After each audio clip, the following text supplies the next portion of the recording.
All right, everybody, welcome to episode number 59. Here we are in TEW 9.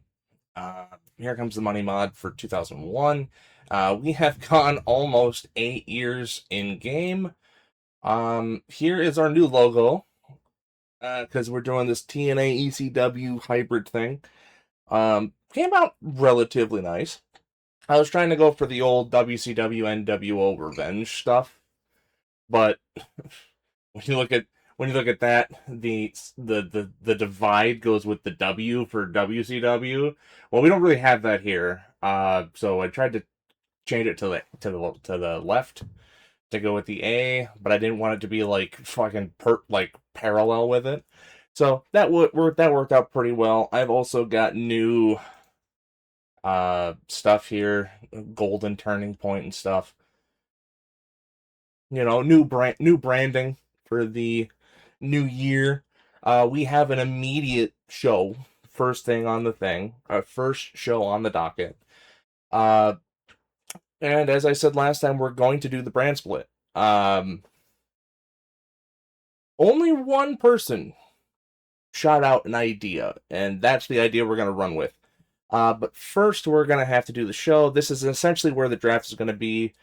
I gave it so each side got 25 picks, and then we did a sweep up draft, which is everybody who wasn't on a roster just gets randomly assigned to it, and we'll just call that the supplemental draft, and we'll talk about that in a second. But we're going to have our first show here in just a minute. Financials, yeah, 50 grand. I don't know what I spent 50 grand. Oh, that was because who was upset that I had to give money to? I think I had to give money to two people. I don't remember who. We had a big dip uh, in December for our revenue, mainly because our pay-per-view revenue dropped by 400,000. Our merchandise dropped by 100,000. That wasn't really good, but developmental is actually beginning to make money. We're still paying a lot, $95,000 in the red versus 21,000 in the black, but I'm hoping eventually that'll even itself out. The game world is still falling, and I have a sneaking suspicion it's going to go all the way down to rock bottom before it starts coming back up. It's done that once before, and we weathered that storm. The only difference now is that we're dealing with contracts that are in the, hundreds of thousands now, because that's how big we are. So we really can't afford the economy to keep nosediving. But the economy gonna do what the economy gonna do. We're almost done with the merchandise. It won't be done in this episode, but it'll be done in the next one. Um, and without further ado, I'm going to go ahead and I'm going to book the show. We're going to do the draft, and we're going to go over it together. So I'll see you in just a little bit. All right. Here we are. TNA Explosion number 103, held in front of 6,822 people in the Germain Arena in Florida. We start off with a TNA United States title match. Because this is happening before the draft, one of the rules for the draft is that if you're a champion, you have to stick with where your title is. So if ECMO won here, Styles have been open up for the draft and could have been drafted by ECW or TNA. However, AJ Styles wins this match and gets a 70. That is pretty damn good. And he retains the title, so he's automatically going to TNA. We then follow that up, and God, I wrote a lot for this. It's an 84 segment rating, so I'm happy about that at least. So, Jeff Jarrett invented a new catchphrase. Cool. So I wrote a fair amount. There's a lot going on here.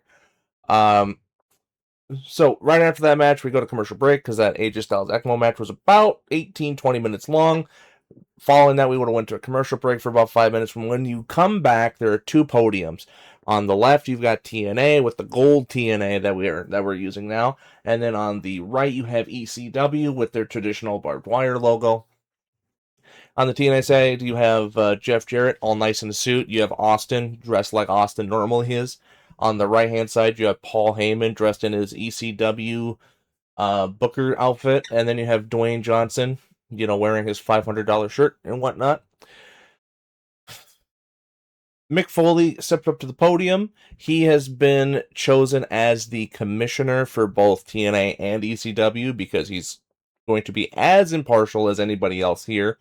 And he explains that, okay, since Final Resolution was confirmed that this is what we're going to do, we made some rules of how we're going to do this. Number one, you have to draft individuals, not tag teams. So that way you can't just be like, oh, my first 5 picks, I draft all the tag teams, so I have now got 10 guys. Nope, you got to draft them individually. All wrestlers under TNA under contract with TNA Wrestling are eligible for the televised draft and then the supplemental draft. Which means everybody in developmental, as long as they are on a contract, are eligible. Champions cannot be drafted. They must maintain their championships or go to that brand. Styles is the only TNA champion, so therefore TNA has only got one guy. Meanwhile, ECW has Batista, the world champion. Culture Club, who beat Shawn Michaels and Samoa Joe at the pay-per-view to win the titles, because they're the ECW tag titles, off to ECW they go. Steve Corino won the TNA X Division Championship and defended it at the pay-per-view. One gimmick I forgot to do for that was him throwing down the X Division and holding up the ECW World Television, so he's going to ECW too. So essentially the ECW side of things are already pretty much filled out champion-wise. Meanwhile, TNA, the only champion TNA's got is Styles. Number 4, because of this, ECW starting off with 4 guys in Styles, and TNA has only got 1 guy, Styles. That's a bit of a disparity. So Heyman was like, I'll let you have the number 1 overall pick. And so TNA will get to make the first selection based off of that. The draft will go TNA, ECW, TNA, ECW, and it'll go all that way down until it's done. Number 5, all non-champion employees are eligible for the draft, with the exception of Austin, Foley, Jarrett, Johnson, and Heyman. So none of like the upper management guys are going to be able to be drafted, but everybody else is fair game. Following the 50 draft selections made on television, 25 for TNA, 25 for ECW, the supplemental draft will randomly allot all remaining contract wrestlers to either ECW or TNA. And once he is done, like describing all of that, he announces that the draft begins, and we start. Jarrett walks up to the podium and announces the first pick in this new era. He takes Shawn Michaels, which stuns everybody. Everybody would have assumed that, Shawn Michaels, who was a tag team champion just a couple of days ago, he would have gone to ECW no matter what. He lost the title. He's up for the draft, and Jeff Jarrett drafts Shawn Michaels. Everyone's stunned. Paul Heyman and Johnson definitely are. We go to the back where we see Michaels with the rest of the ECW main guys that were around for the pay-per-view, and he is pissed. And then you cut back to the podium, and Paul Heyman immediately gets over there, and he's got this smile on his face, kind of like this, what he's got right now in that picture. And he goes, "We take Brock Lesnar," or "We take Brock Lesnar," and he just does that, which is equally surprising. We go to the back, and Lesnar's pissed, and Cornette is saying some shit about Paul Heyman. Then the draft kind of settles down for a bit. We go Punk to TNA, Kevin Steen to ECW, Sting to TNA, Jerry Lynn to ECW. Jeff Jarrett comes up, he drafts John Cena, which is the first time I think he'll actually be mentioned in a storyline for months. I don't know when was the last time he was mentioned. Heyman gets up there and starts, crowing. He's like, "Wow, you wasted a pick on a guy who can't even wrestle." And then he drafts Shane Douglas. Oh. Didn't expect that to happen. Double J comes back up. Lance Cade for TNA. Abyss goes to ECW. Bob Holly goes to TNA. Samoa Joe goes to ECW. Chris Harris, one half of A&W, gets drafted by TNA. And Heyman immediately drafts James Storm. We have a split tag team. A&W is no more.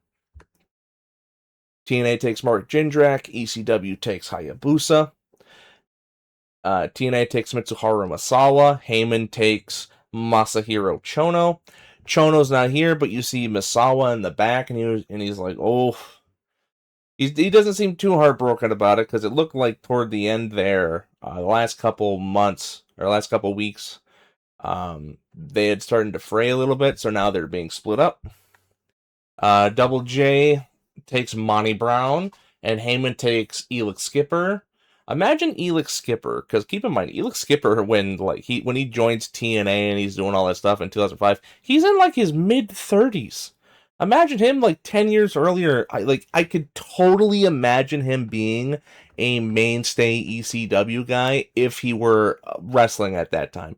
Like, to me, that is like the perfect spot for Elix Skipper. 1990s ECW, late 1990s ECW. TNA takes John Layfield. Heyman does the surprise thing, and he drafts Mike Tenay. Boom. The commentary team that TNA has had since probably day one, or pretty damn close to day one, has been split up. Immediately following this, Double J takes Don West. Like, we're going to keep at least one of our commentary guys, because we're not going to let you take our commentary team. Heyman then follows it up and takes the 7-time referee of the year, Mickey J. He's now an ECW referee. Double J follows that up by taking Rudy Charles. So that way, again, it's like, well, we need to have a referee. Otherwise, we have to go out and hire one, which I guess technically has to be approved by Mick Foley. Probably not. But the idea of like, oh, well, we need to keep some of our guys here. Heyman takes Al Snow. Double J selects Rodriguez. Heyman takes Takashi Iizuka. And that brings us to round 14. That is the end of round 14. We then follow that up. And why is there a big thing here? Why did we split this off? Because this is where the viewer comes in and changes how this is going to go. Double J takes Vampiro at number 15. Paul Heyman comes to the podium, and he selects the first developmental talent and also the first female talent. Kana is going to ECW. It surprises everybody, because female wrestling has not been a thing in TNA since I think 2003 or 2004 in this timeline. There were not a lot of female competitors that were good at wrestling, so they got sent out. And also, it cost money, and I did not want to pay that money. Because that's when we were using, I think, the NWA women's title, and we had to pay to use it. Double J immediately goes to the podium and goes, well, we'll take Chris Sabin. Heyman comes up, he takes the second female talent, Sarah Del Rey. Double J selects Alex Shelley, reuniting and keeping together the Motor City Machine Guns. Heyman takes Rebecca Knox. Double J takes Jimmy Rave. Heyman takes Brittany Knight. Double J takes Michael Shane, the cousin to Shawn Michaels. Heyman selects Hikaru Shida. And this is where Double J looks at Austin, and Austin's kind of like, I don't know if we should do that. After talking a bit. But Double J goes up and they take their first female wrestler, AJ Mendez, or AJ Lee, depending on what you know her better, or what you know her identity to be better. The wife of CM Punk. Heyman selects Christina Von Eerie. Double J takes Athena. Heyman takes Bobby Roode. Double J takes Tennille Dashwood. Heyman takes Cody Rhodes. Double J takes Io Shirai. Heyman takes Sterling James Keenan, otherwise known as Corey Graves. And this is before the concussions. Because based on what I've heard, I've never actually seen Sterling James Keenan wrestle, but I remember when he got signed by WWE and everyone's like, oh, this will be great. You know, long-time indie guy paying his dues, this will be great for him. And then within like a year, he had like a series of concussions and he had to retire. So he's going to ECW, so I don't know if that's going to help his, I don't know if that's going to help his concussions, but we'll find out. Double J takes Sonny Siaki. Heyman takes Fergal Devitt, otherwise known as Finn Balor, and I believe the final round, Double J takes Kazuchika Okada. Heyman takes Kenny Omega, and that is the end of the televised draft. Now, everybody that wasn't selected in it gets put into the supplemental draft, which is going to be done randomly. So essentially, it'll be like, okay, next up will be TNA. Spin the wheel. TNA gets that guy. ECW spins the wheel. They get that guy. And it's going to be completely done at random. And that's how it's going to work. And 87. So big pop for the women. We then follow that up with some TNA talent. Okada and Misawa were booked against Rodriguez and Vampiro. Vampiro gets the win with a Michinoku driver. If only I could hire Taka Michinoku, I feel like he would do great here. We then follow that up. We go to the back. Jarrett and Austin are talking about, like, oh, did that go the way we wanted it to? No, we definitely didn't want them to take Brock Lesnar immediately. Like, they thought they would go for somebody else. But nope, they took Brock Lesnar right away. Shawn Michaels comes in. He's pissed. He's not happy. And Jarrett's like, well, you got your match tonight. You're going to go fight your... Oh, why was that match that bad? Okay. Okay, well, That's a 50. That's a fat 59. That's not good. We made $79,000. Pay-per-view revenue. Oh, I need to fix that. I put myself in that hole once before. I can't do that again. That is a face. I feel it. Well, yeah, all right. Ooh. Oh, I thought that Michael Shane match was going to be so much better. I thought it was going to be so much better. Yeah, I still don't know why that one did as bad as it did. Oh, I gotta go fix that broadcasting thing. I knew I forgot something. Cancel deal for the TV shows. Because that's going to be a problem. I ran into that before and I completely forgot about it. So hopefully we put enough distance between this the I think you can only run 2 or 3 pay-per-views in a 1 month a 28-day period or maybe a 30-day period. So hopefully we get away from the one. And that doesn't kill Anarchy rules. But I digress. So I actually had another comment on a different video that mentioned, hey, have you tried asking The Rock to come back out of retirement? And I did. I tried to. He said no. But that got me thinking. I mean, if we're gonna try. Also, I hired Earl Hebner. Don't worry about that. If I could ask Dwayne, I could just as easily ask somebody else. And yeah, Austin's coming out of retirement. I don't know why this worked, but it did. Oh, okay. How is he only valued? He's valued at 13.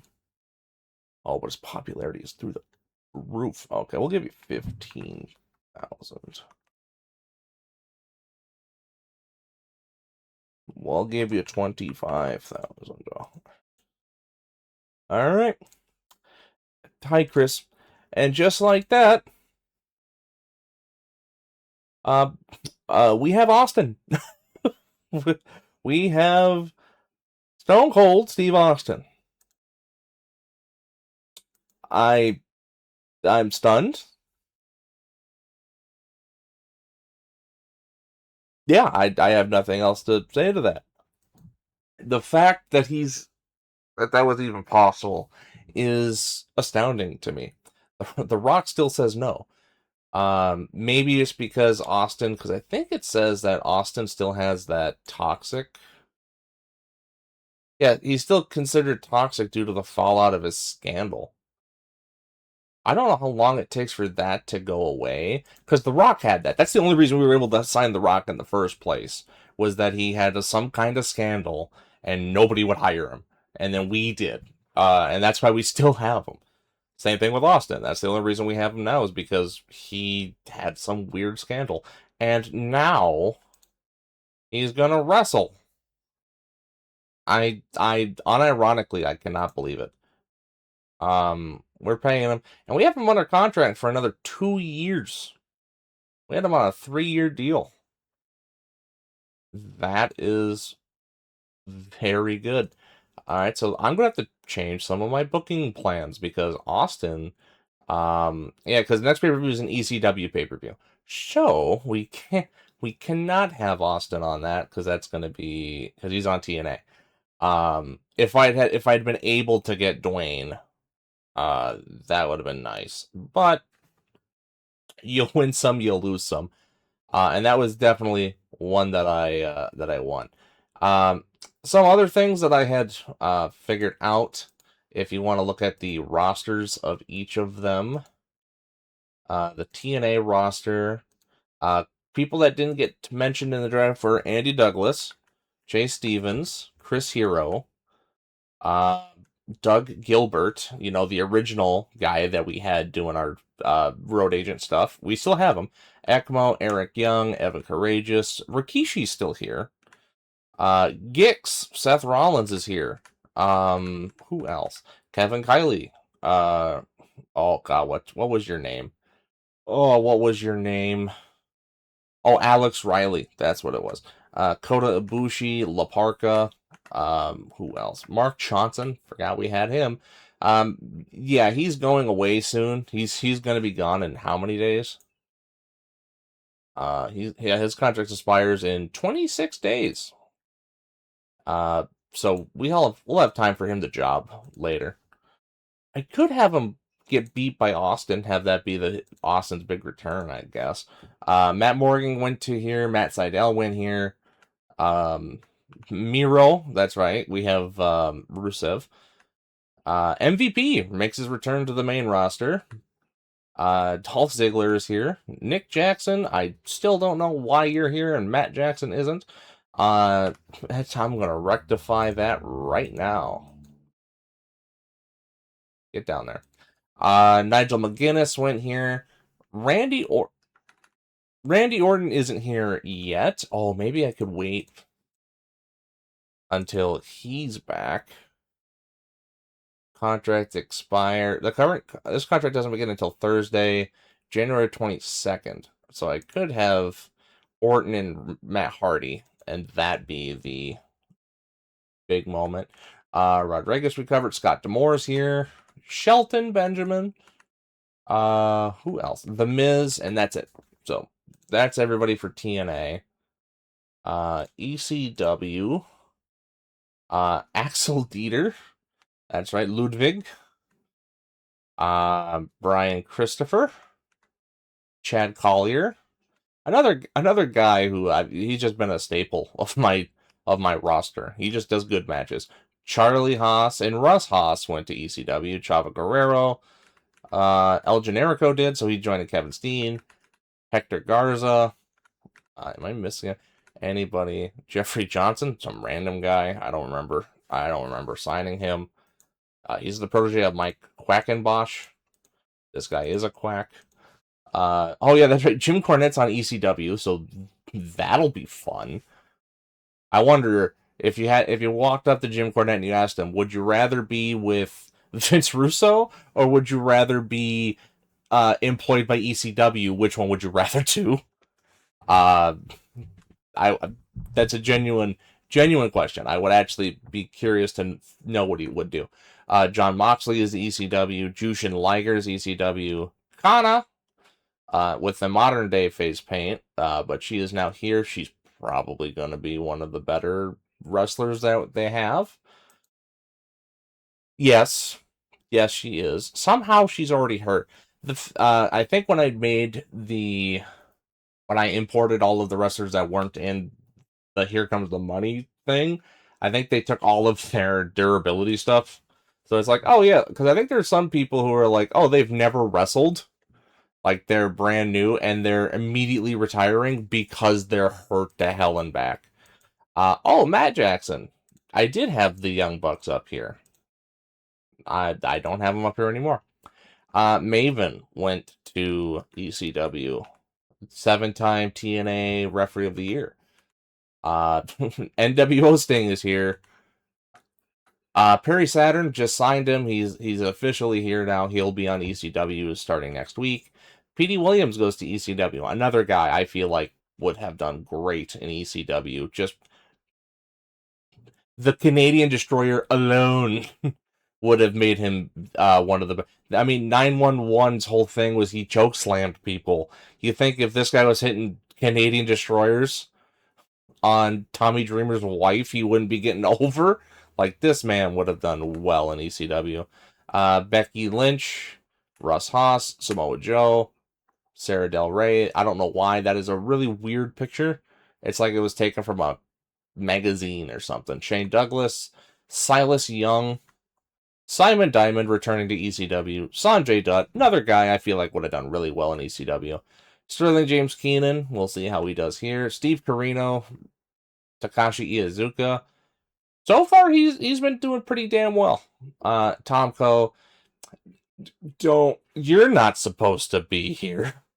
Hold on. You're supposed to be on the other brand. Trevor Rhodes. Oh, what's Trevor Murdoch? That's who it is. Trevor Murdoch. And Ultimo Guerrero. So that is everything for those are the main rosters. Now, I didn't go through and I didn't assign everybody a spot here. We'll just kind of figure that out as time goes on. But we still got some interesting people down here. Gail Kim. Oh, God, I could bring you. I'm bringing you up and I'm putting you on TNA. I don't know how I didn't notice you were there. Fuka. Is there anybody else? Oh, I could bring out the Breeze. The Bella Twins. Huh. Because I made a mistake. She's German. Oh, yeah, like this is an example. She is a retired wrestler. I don't know how I was able to sign her in 2008. Because she didn't debut until 2011. Oh, sorry. She was Katie Lee. Okay, no, she was there. She made her debut somewhere else. But it's like, yeah, she's retired. So I'm guessing in the current day, actually, here, let me go see if she'll actually come out of retirement. Yeah, she's not willing to come out of retirement. Cool. You're happy and you're just not into it. Don't know what to do about that. I mean, I could force her to come out of retirement. Melissa Harris. You don't have a portrait. Mio Shirai. I could bring you up. Yeah, like this. She's 20. She has had. How many matches have you had? Oh, let's say she's had no matches. She has had. Oh my god. Okay, you've had quite a few matches. She has had 91 matches. Was that all in 2008? She was wrestling 2 times a week. No, she starts in April. So she wrestled 91 matches from mid-April to the end of the year. Holy Christ. Hey, she's got an average rating of a 52. And she was winning quite a few matches right out the gate. And just got booked into tag team hell. What the hell, man? Okay. Her best match was a 66.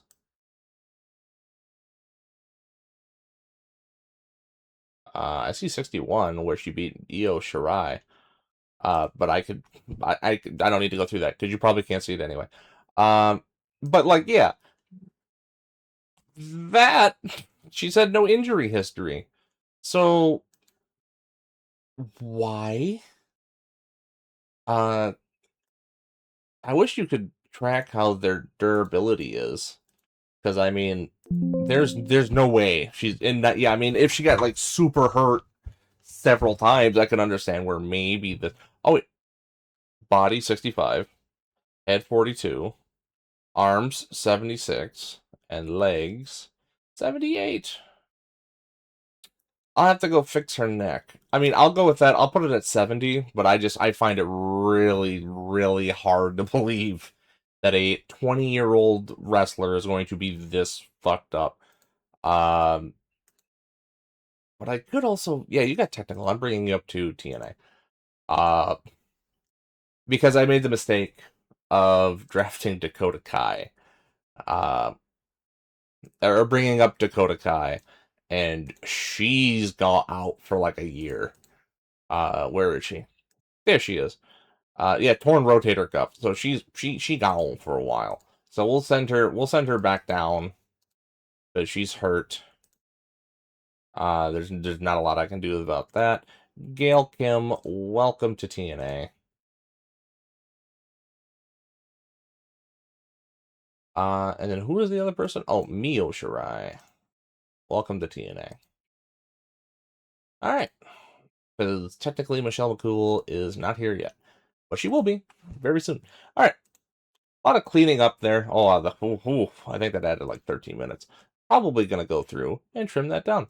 But for now, I'm gonna go ahead. I'm gonna book the rest of the shows as quick as I can because this is gonna be a long episode because that draft took up a lot of time. So without further ado, we're gonna get through this, and I'll see you here in a little bit. All right, here we are. The first ever ECW Hardcore TV, the resurrection of ECW, held in front of a sold out crowd in the ECW Arena. We start off the first ECW of its return with a ECW World Television title match between Takashi Iizuka and Steve Corino. Takashi Iizuka wins it and regains another one of these, have to wrestle every week and defend it titles. 57, a solid way to start out the night. We then follow it up with Masahiro Chono and Hector Garza, who apparently have good chemistry. That's nice. A 58.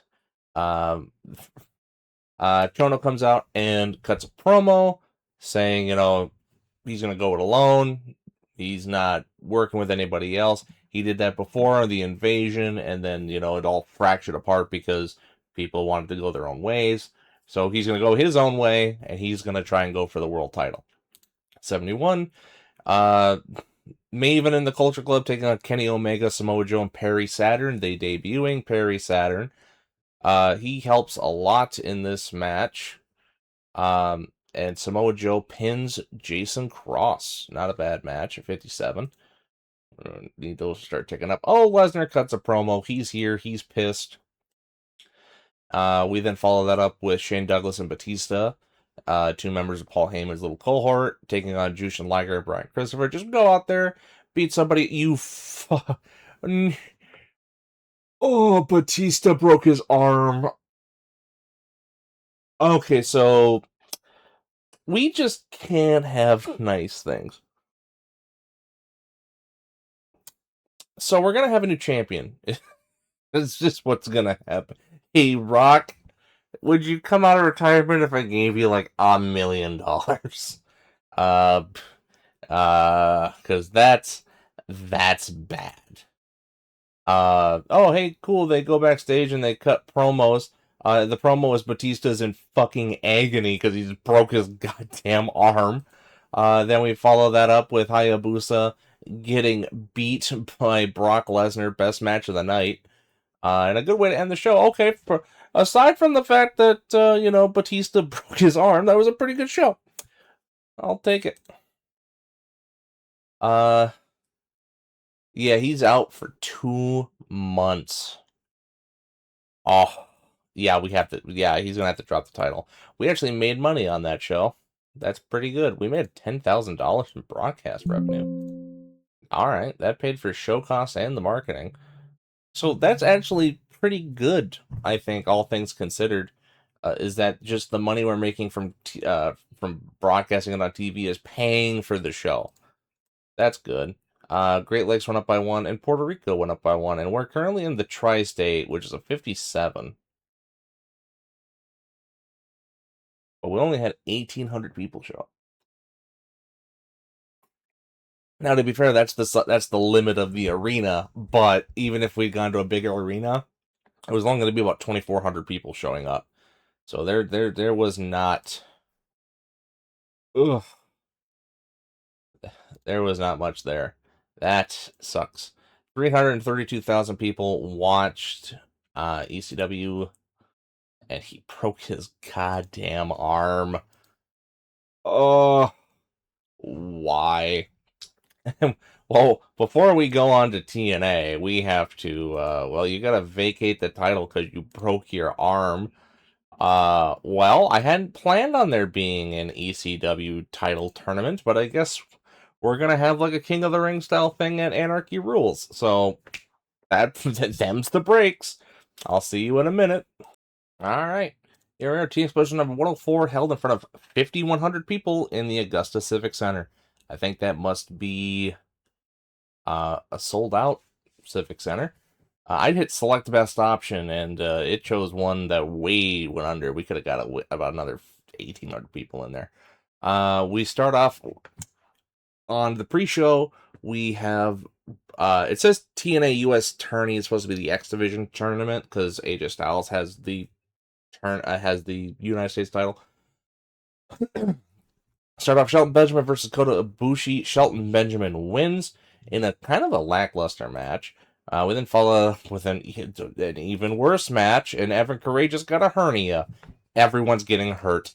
Matt Sydal wins a 35 segment rating. Yeah, it's not good. To start off the night, this is actually going on TV. This is part of, or I guess this isn't part of the tag team tournament yet. The Motor City Machine Guns defeat the Naturals when Alex Shelley makes Andy Douglas tap out. A 47. This was an alright little match. Chase Stevens was hurt, so that doesn't help. He's got a strained rotator cuff. He still did pretty good. Even with being hurt, he did pretty good. Andy Douglas, Chase Stevens have great chemistry. Chris Sabin and Alex Sheldon have excellent chemistry. So two good tag teams going at it. Oof. We then have our first women's match in TNA since like 2005. Did not go well. Two crazy matches in quick succession doesn't really work. They need staggering so the crowd can catch their breath. A 34. Okay, that could have been worse. Here we come out, and this is where we're going to announce that Steve Austin is coming out of retirement. And he is in the TNA World Heavyweight Championship Tournament. A segment rating of 62. He will take on Bob Holly in the main event. We follow that up. Styles versus Shawn Michaels. Shawn Michaels wins. A 69. That could have been way better, but Michaels pulled a Hogan. He won the match. I don't know why he was upset. But Michaels wins. He advances into the World Heavyweight Championship Tournament. So rating of 69. Immediately after Shawn Michaels' music is playing, he leaves the ring. Styles is still in the ring. Keep in mind, this was not for the United States title. He still has to defend that. And out comes MVP, making his return to TNA, and beats AJ Styles to win the belt. That's right, AJ Styles had to pull double duty, and he loses the United States title. So not a good day for AJ at all. We then followed up Austin in the back, coming out. Steve Austin versus Bob Holly. Steve Austin hits him with the stunner and in-ring performance of an 81. And a 73 segment rating to end off the show. I hope that didn't just, like, kill his popularity. We made $47,000 off of that. Did not make a lot of money off of the broadcast revenue on that one, but we made a lot of money on merch. We will take that. Ooh, Tri-State went up by 1, Southwest went up by 1, Midwest and Mid-Atlantic. That is good. Good. Hey, it's the Road Warriors. I wanted to book you, but it's too small, and I think by the time I finally had the opportunity to sign either one of them, I think Hawk retired. The booking team in WCW have been getting along really well. You want a pay raise? Sure, I'll give it to you. And we just got Ken Shamrock. Hell yes. He got hurt. Man, 2 people got hurt. Oh, Vampiro. Well, we want Vampiro. We want him to stay. Hold on. Ooh, $37,000. I don't know if I want him to stay. That's actually less than what he was making before. What was I giving you as a contract before? Oh, I was paying him per show, not per month. Okay.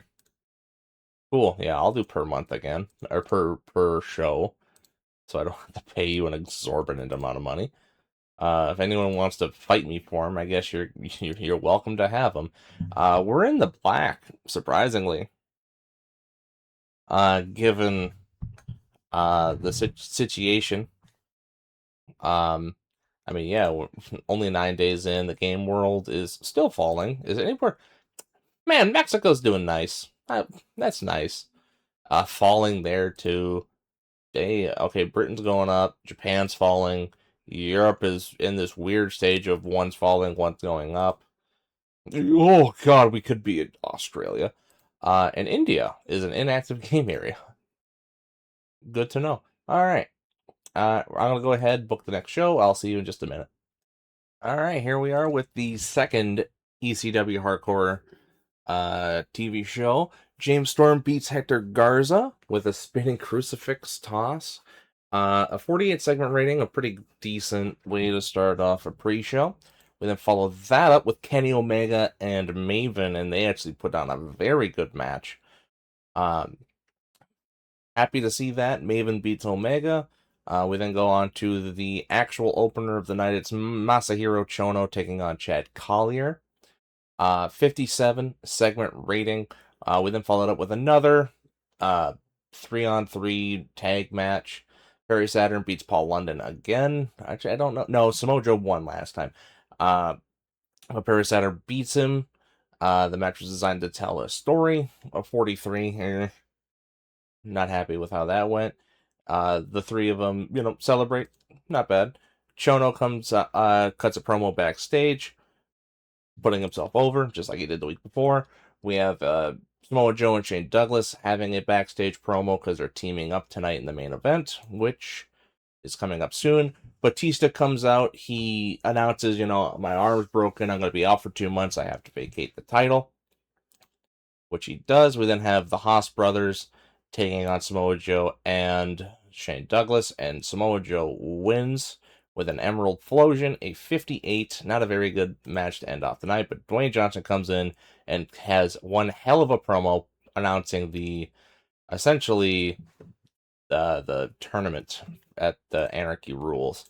Financial support, we lost $200,000. Oh, I know why we lost $200,000. I gave Shawn Michaels was pissed, and I don't. He was really unhappy that I signed Chris Candido, so I gave him $200,000. I don't like that red there. But I think that's a good enough show. I don't think anyone's gonna be mad, right? Please. I really hope it's the case. Because if the broadcaster is not happy with the quality of the show, we may have a problem. Oh, it's Cherry the King Lawler. Oh, Gangrel's not coming back. Okay. Now I have ideas. I could bring in Jerry Lawler. I have Jim Ross too, don't I? I don't know. I don't think Jim Ross is started yet. Yeah, his contract officially starts in 13 days. I could unironically have TNA, the TNA brand, be Jim Ross, Tony Schiavone, uh, Jim Ross, Jerry Lawler, and Tom West, and then move Tony probably to ECW or something. That would be wild. That would be absolutely wild. Uh oh, I see how it is. I mean, congratulations, but come on. You haven't even got here yet. You're gone for 9 months. No. Okay, it's a good thing I replaced you in that tournament then, because you were not gonna wrestle. I'm sure if I looked, there's probably a headline that says like, "Oh yeah, she's pregnant. She'll be, you know, she'll be wrestling like these 4 weeks and then she's off." So that's on me. But still, Batista gets injured, Courageous gets a hernia, and Michelle McCool got pregnant. That's 3 workers I can't use. God damn. All right, here we are. T Explosion number 105, held in front of 6,800 people in the Germain Arena. We have the beginning of the TNA Tag Team Title Tournament. It's a round robin one, so it's not single elimination and then you're out. Even the world title tournament is still a double elimination, so you got to be beaten twice. So even if you lose, you have a second shot. Mark Jindrak and Matt Morgan taking on the team of Michael Shane and John Layfield. They go at it, and Layfield hits Jindrak with the lariat and wins for his team. 2 points for that team. I was hoping they would at least have good chemistry, but at least they don't have bad chemistry, because that could also be bad. A 49 segment rating, we then follow that up with another women's title match, women's knockout, women's title tournament match. Athena versus Tennille Dashwood, and Dashwood makes Athena tap out. A 46. Punk is in the main event, taking on Sting in the World Heavyweight Title Tournament. He gets a 62, putting himself over. We then have, that's not true. Gix and Nick Nemeth don't seem to click, and they made it for an awkward bout. They had great chemistry. What are you talking about? Yeah, they had that one match where people were looking up at the clock and being like, it's the Royal Rumble. Uh, Seth Rollins beats Dolph Ziggler with a small package driver at 48. We then follow that up. Austin cutting a promo, naturally. Okay, this is bad. They did not care about the workers in this match. Good to know. Jimmy Rave beats La Parka and advances into the U.S. title tournament. The X Division title tournament. La Parka was rusty, so he did poorly. The crowd didn't care, and the match cooled the crowd. Oh boy. 31. We then followed that up with Vampiro taking on Lance Cade.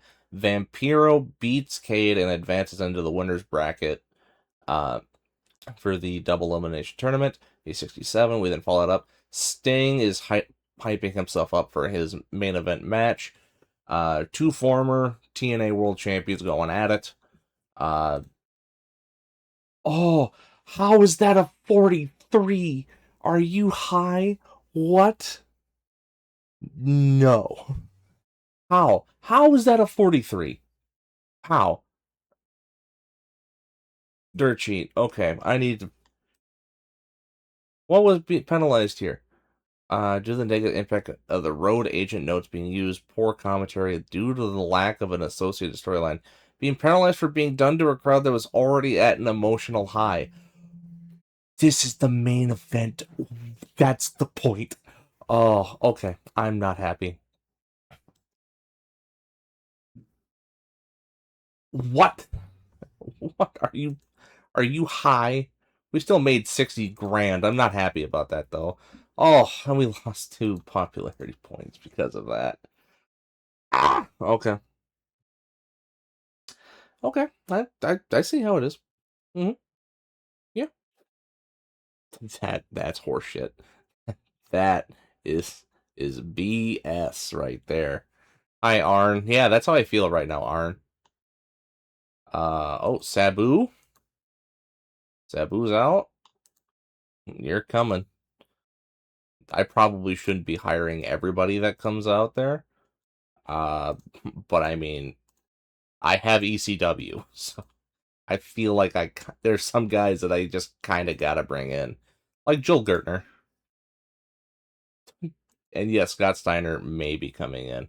Yeah, they were all unhappy about that. I'm unhappy about that.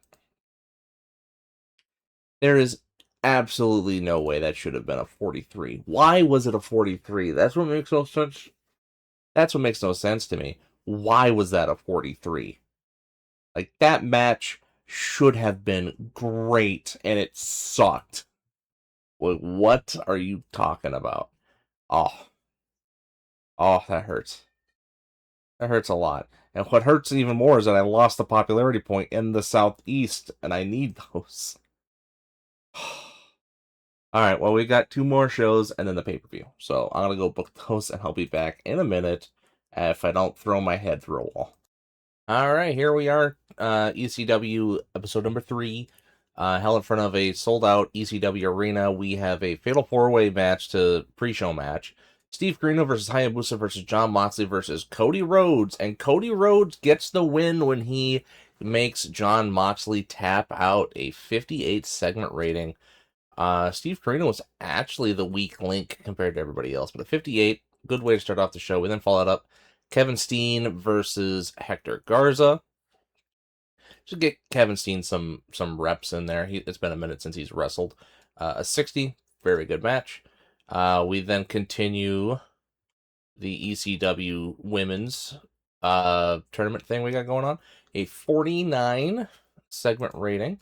Following that up with another 3v3 match. Maven and the Haas brothers taking on Shane Douglas, Perry Saturn, and Chavo Guerrero. And Shane Douglas pins and beats Charlie Haas, a 51. Kevin Steen cuts a promo. He's talking about being in the World Heavyweight title tournament. That's going to be at Anarchy Rules, which is in 2 weeks. I have to move it back to the end of the month because I don't think that pay-per-view thing's going to work out, and I forgot to pre-book the stuff, so penalties will apply. We then follow that up with Abyss and Samoa Joe taking on Brian Christopher and Jushin Liger, the weirdest team you could ever think of. Samoa Joe did very well. Second best was actually Brian Christopher, surprisingly. A 53, and now we need the main event to really do some good. All three of them are cutting a promo back there. Abyss and Samoa Joe also cut a promo.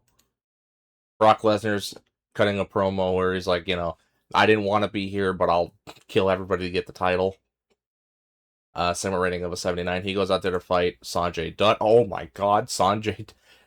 Brock Lesnar killing Sanjay Dutt got a 79. Wow. Okay. Note to self. Brock Lesnar killing people sells tickets. Dwayne Johnson comes out. Yep, you're in the tournament, whatever. 79. Jesus Christ. All right. Oh, we made $400.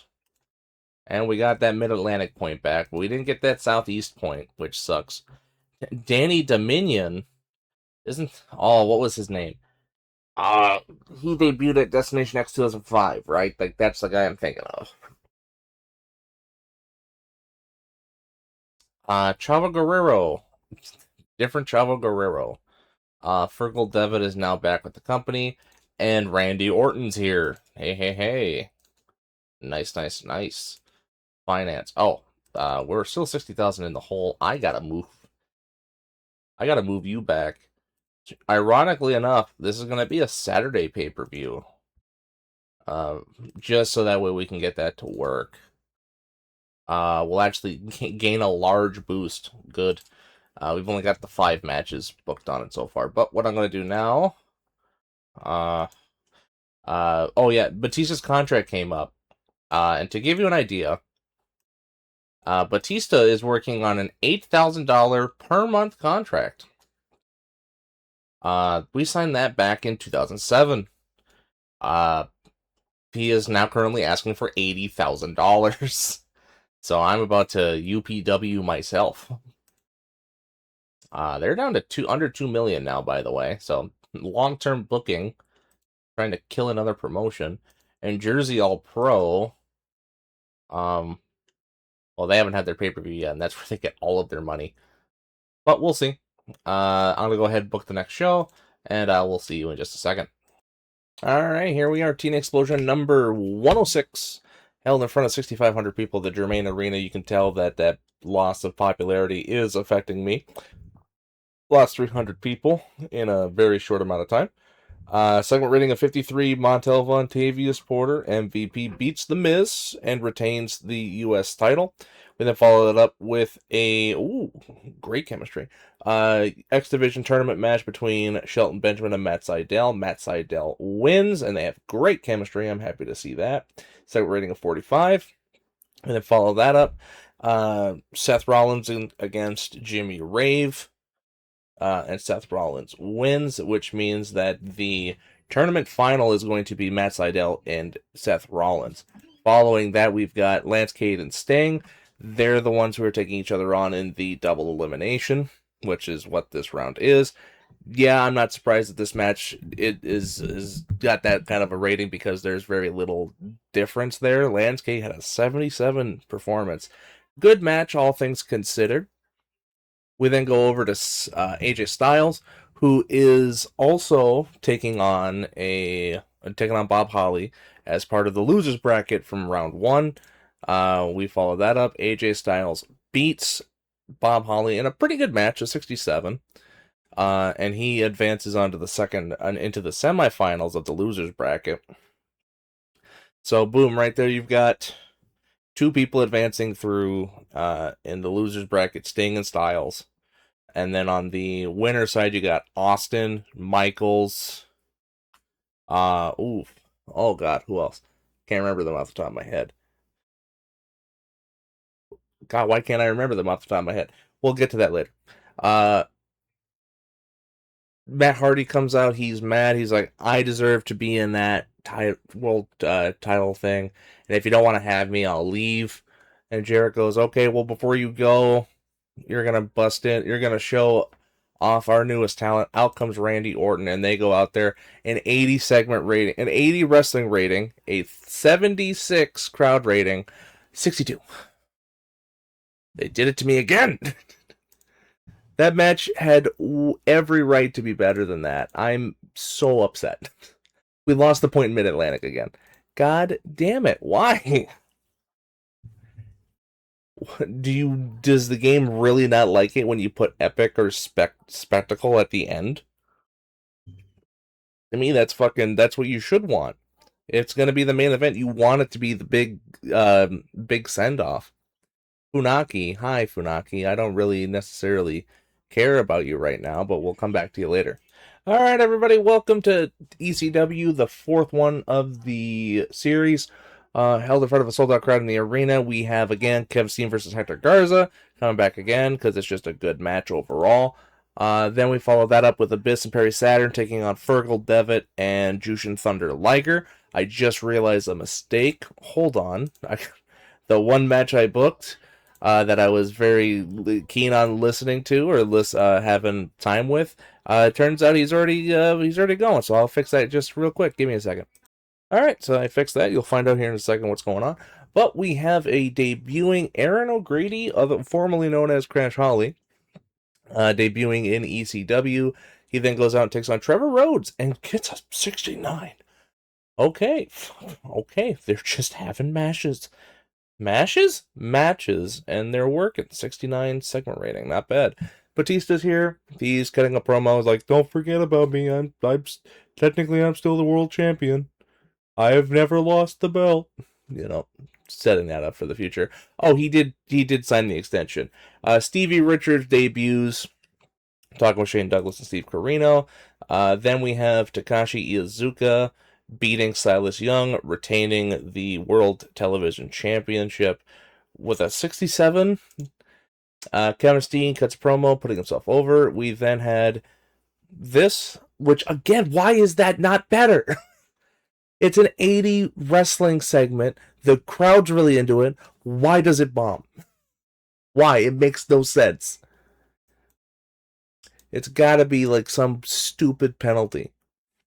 Penalized for physical condition. So, commentary, face heel, physical condition, and low heat. And that's enough to knock it from where it should be, which is easily mid-70s. Down to that. Well, at least we didn't lose nothing. We gained about $10,000. We got Puerto Rico up by 1. We got the Mid-Atlantic back, and we got New England. So, you know what? That's fine. Naniwa. I have no idea if that's how that's pronounced. I'm just going to assume it's Naniwa. Oh, that's a crab. I just realized. Is that what Naniwa means? Does that just mean crab? The grand crab. All right. Brian Danielson signs a one night only deal. God, you're still there for another year. He's got a 77. I plan on hiring him when he comes available, but I don't know. 320,000 people. That's pretty good. Anything else there? There was an engagement. Oh, yeah. Joe Doring and Rebecca Knox are getting engaged. So good for them. Oh, and the merchandise went up. We are now enviable. For every fan in attendance, we get $12. You can also expect to make 30 per popularity point per region. And it costs $10,000. And you could just look. Austin coming out of retirement, he went from $341,000 to $1.3 million. So yeah, that's helped. And the one match he had did not appear to do any damage. So we're gonna go ahead. We're gonna book the last TNA explosion of the month. Then we have Anarchy Rules, and then we're gonna look at how the first month of this 2-show thing we got going on went. So I'll see you in just a little bit. All right, here we are, the TNA right before the ECW Anarchy Rules in front of 6,100 people. Jesus, it keeps going down. This is TNA's answer to the ECW pay-per-view. The X Division Championship Tournament ends here. It is going to be Gix versus Matt Sydal in a ladder match, which Gix wins. Matt Sydal has almost got his hand on it. The ladder gets pushed over. He goes for a table. Gix wins a 57. And then follow that up. CM Punk, we've got 3 matches in the World Heavyweight Title Tournament. Match number 1 is going to be Sting and AJ Styles. Again, why is that a 50? That makes no goddamn sense. So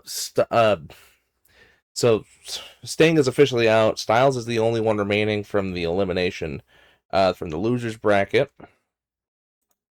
We then follow that up with Vampiro and Punk, and Vampiro beats Punk. Punk is now going to go down to the losers bracket, where he will take on the loser of the main event, Shawn Michaels or Steve Austin.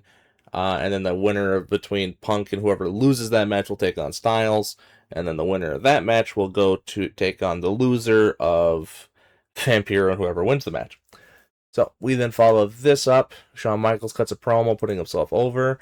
And why is that a 65? Oh, okay. I don't know what's going on here. This is beyond infuriating. Why is this? 81. It should at minimum be an 80, or at least in the mid 70s. Why is it a 65? That is so goddamn annoying. This was being done to a crowd that was already at an emotional high. It's the main event. It's supposed to be the big blow off.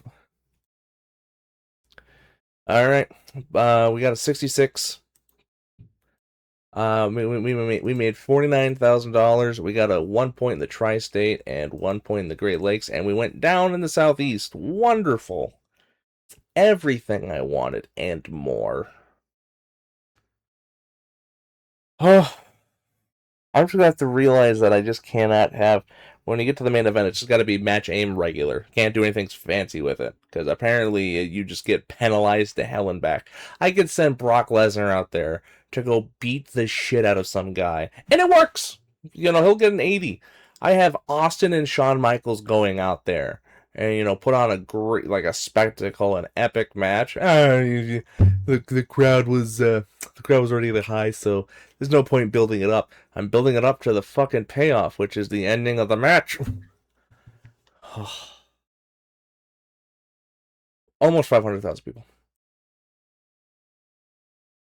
IWA had a ton of legal battles. Oh, it's because they got kicked off the air. That's bad for them. We are in the green, even despite all of the money, all of $412,000 of bonuses and perks. And we're still making money. Austin is making us money. Broadcast revenue might hit $100,000 for the first time ever. Sponsors might get above it. Now we got the pay-per-view, and we've got the gate for the pay-per-view and the merchandise. So we're going to see how this goes. God, I hope it goes well. We may have to move it out of the tri-state. But we'll see. That man's teeth is very white, or are very white. Oh, and WCW extends all their stuff. Anything new for me? Oh, Tajiri. Tadgers. Oh, we're bringing you in for 20s. You think bringing him in isn't a terrible idea? Do you not like? Is there real life heat between them, or like Why would that be a surprise? We'll give you a 4-year deal.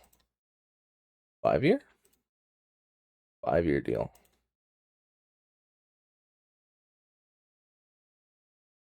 What if I give you no house shows? Okay, we'll put the house shows back on, and I'll increase this to 26. And that should be good for you, right? All right, well, at least you'll think about it. So that means WCW's going to have to, put more money down.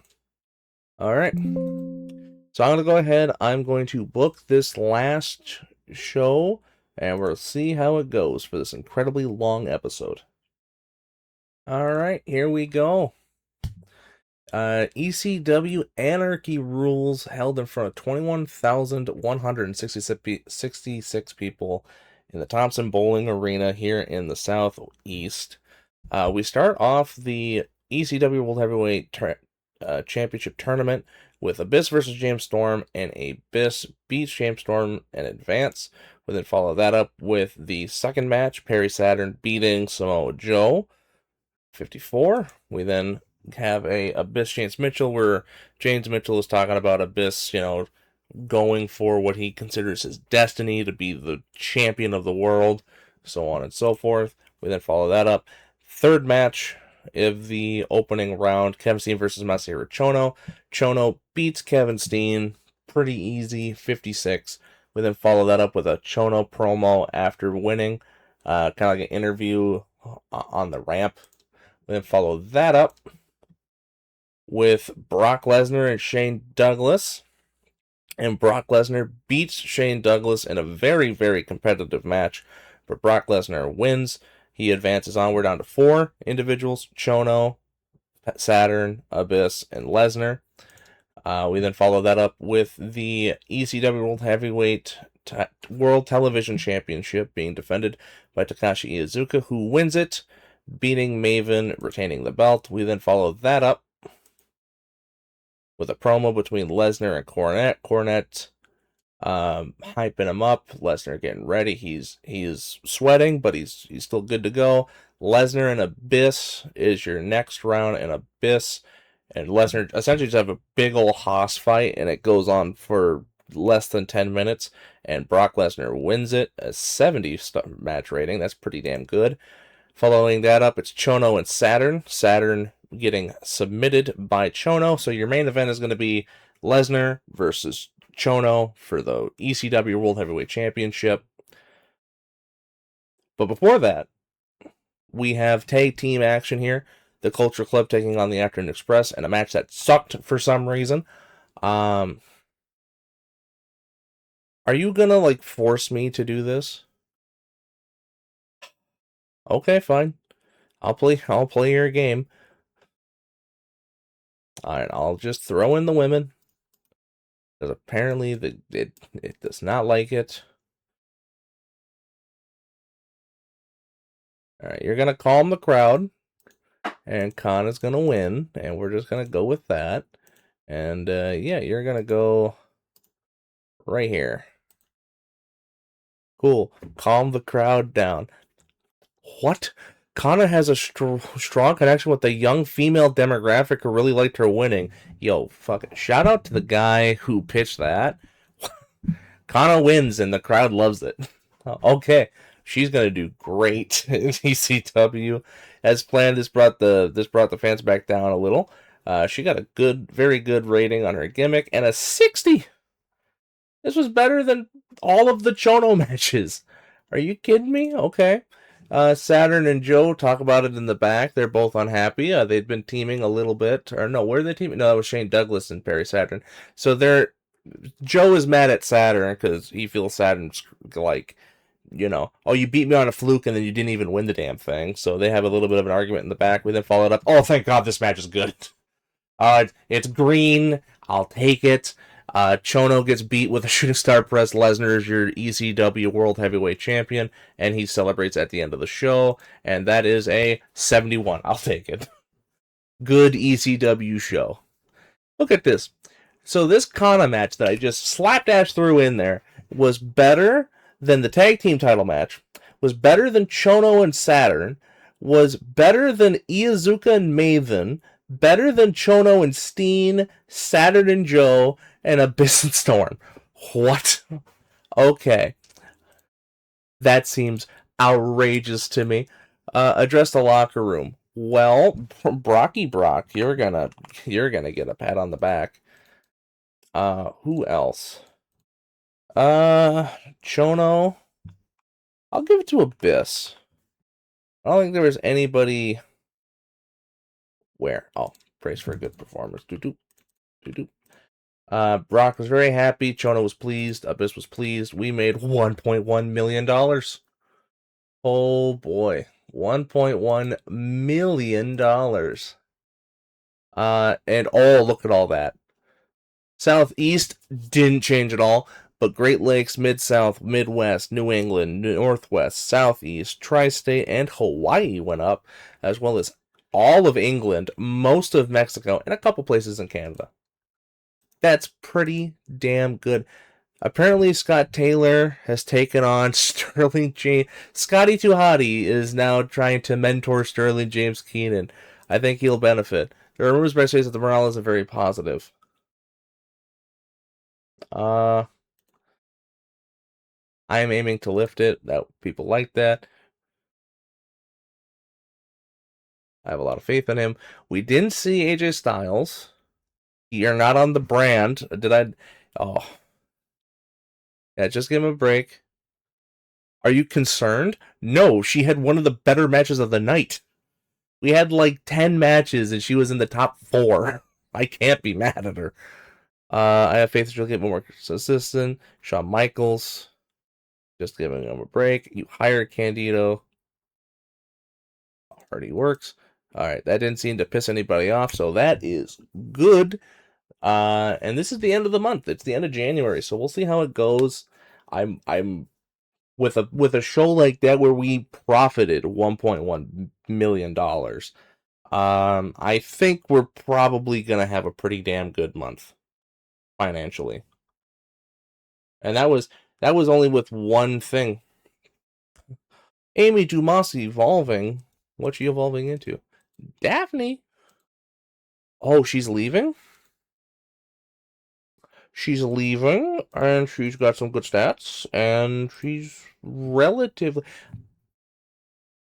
Okay, why is Crash telling me this?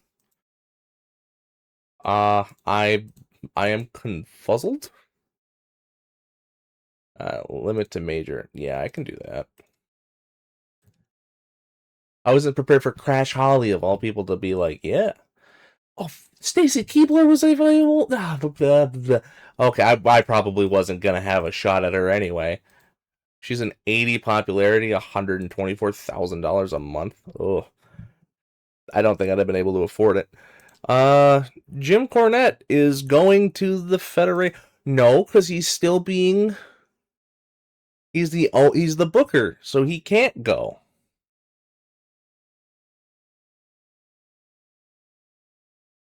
Well, just being Brock Lesnar's manager has brought him up to 50. That's pretty good.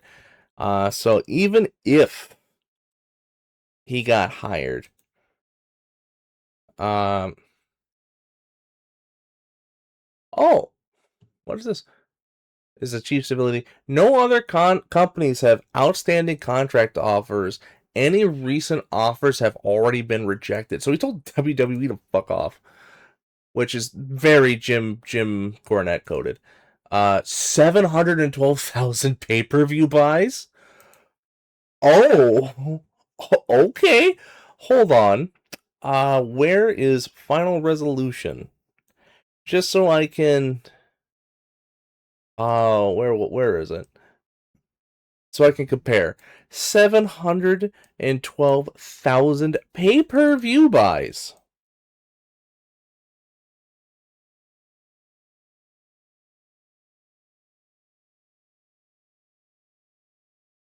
820. Okay, so that's still less. I didn't think that was that high.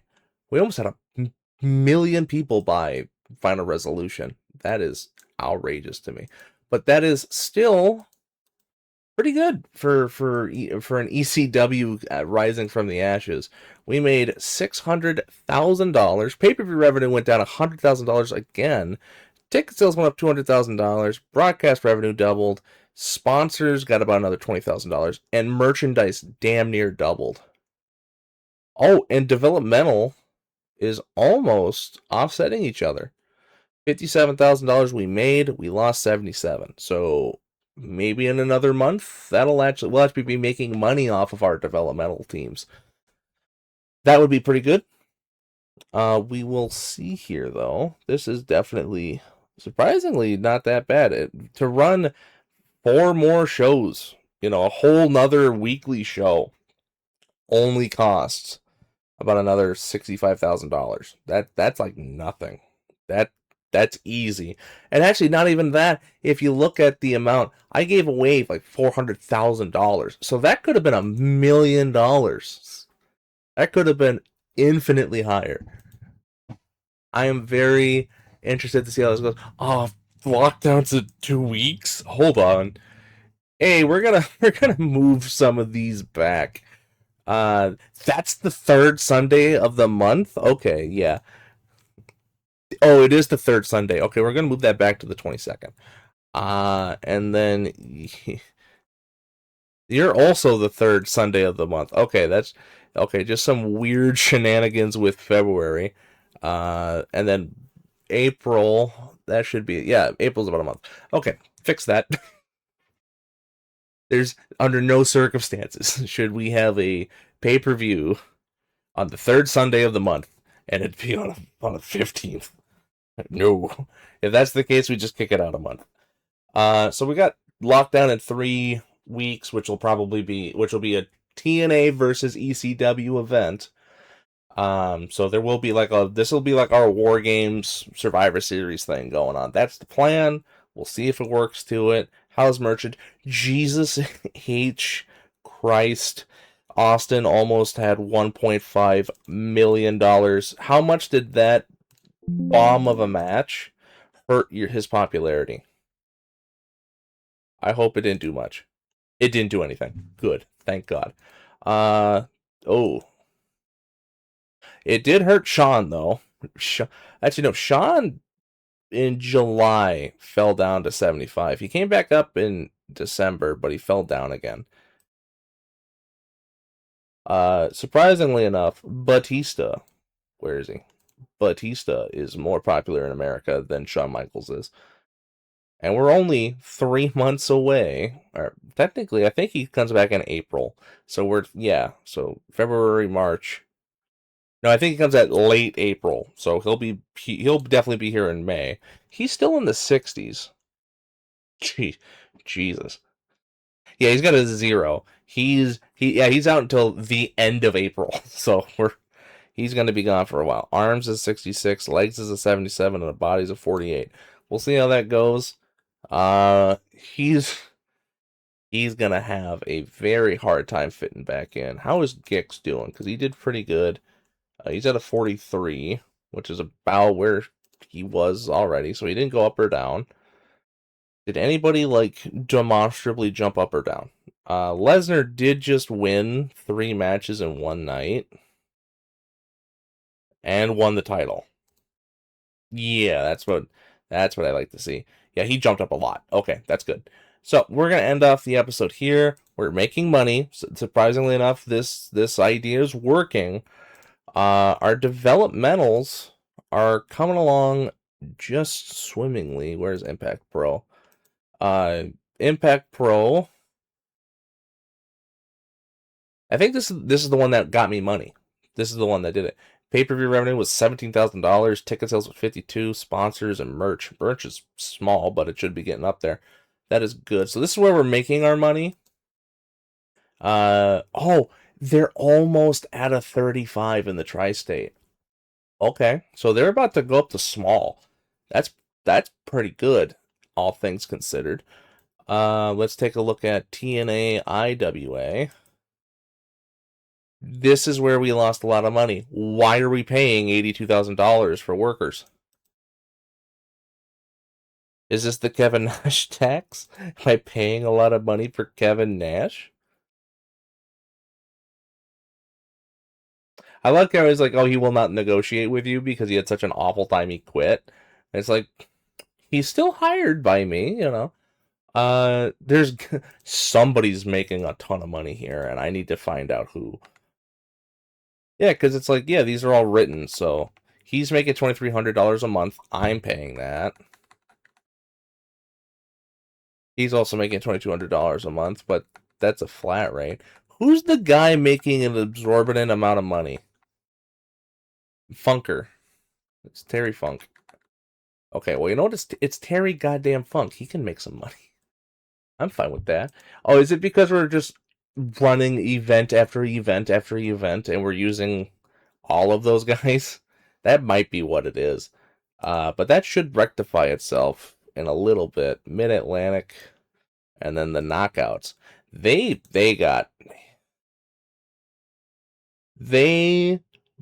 didn't run a show. they did not run a show. They actually made money. That's why we're making money. They had to cancel. They don't have enough wrestlers. Oh, you've got 2, 4, 6, 8, 10, 12. You've got 13 people. You can run a show. Okay, well, I'm gonna have to go. Give me a minute. I'll go do that off screen. But yeah, I think overall this was a pretty good success. For a first month with this 2 brand system that we got going on. I still have to figure out how this rating system works because I think it's stupid.